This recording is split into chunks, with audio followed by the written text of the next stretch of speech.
John chapter 13. Just before the Passover feast, Jesus knew that his time had come to depart from this world to the Father.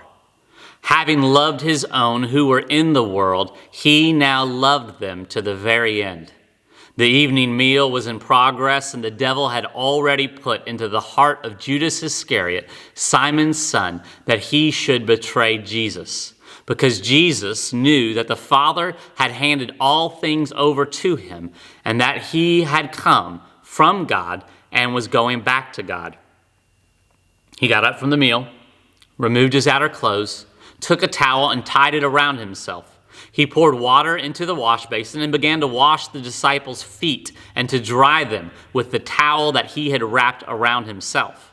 Then he came to Simon Peter, and Peter said to him, "Lord, are you going to wash my feet?" And Jesus replied, "You do not understand what I am doing now, but you will understand after these things." Peter said to him, "You will never wash my feet." Jesus replied, "If I do not wash you, you have no share with me."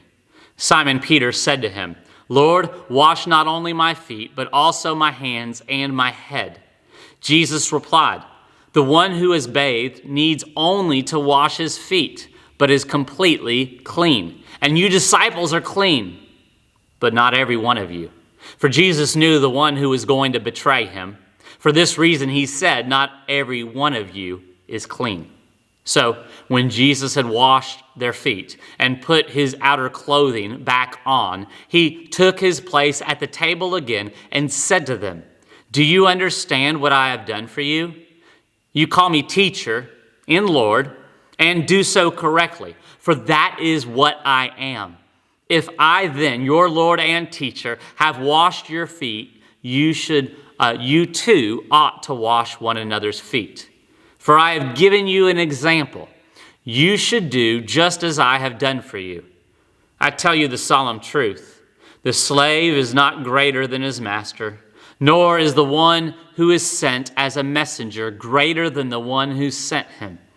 If you understand these things, you will be blessed if you do them. What I am saying does not refer to all of you. I know the ones I have chosen, but this is to fulfill the scripture. The one who eats my bread has turned against me. I am telling you this now before it happens, so that when it happens you may believe that I am he. I tell you the solemn truth. Whoever accepts the one I send accepts me, and whoever accepts me accepts the one who sent me." When he had said these things, Jesus was greatly distressed in spirit and testified, "I tell you the solemn truth. One of you will betray me." The disciples began to look at one another, worried and perplexed, to know which of them he was talking about.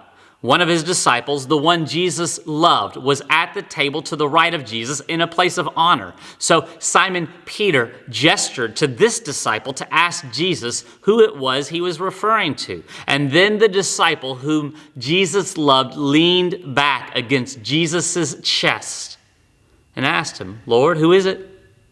Jesus replied, "It is the one to whom I will give this piece of bread after I have dipped it in the dish." Then he dipped the piece of bread in the dish and gave it to Judas Iscariot, Simon's son. And after Judas took the piece of bread, Satan entered into him. Jesus said to him, "What you are about to do, do quickly." Now, none of those present at the table understood why Jesus said this to Judas. Some thought that maybe because Judas had the money box, Jesus was telling him to buy whatever they needed for the feast or to give something to the poor. Judas took the piece of bread and went out immediately. Now it was night. When Judas had gone out, Jesus said, "Now the Son of Man is glorified, and God is glorified in him. If God is glorified in him, God will also glorify him in himself, and he will glorify him right away. Children, I am still with you for a little while. You will look for me, and just as I said to the Jewish religious leaders, where I am going, you cannot come. Now I tell you the same. I give you a new commandment, to love one another. Just as I have loved you, so also are you to love one another. Everyone will know by this that you are my disciples, if you have love for one another." Simon Peter said to him, "Lord, where are you going?" Jesus replied, "Where I am going, you cannot follow me now, but you will follow later." Peter said to him, "Lord, why can't I follow you now? I will lay down my life for you." Jesus answered, "Will you lay down your life for me? I tell you the solemn truth. The rooster will not crow until you have denied me 3 times."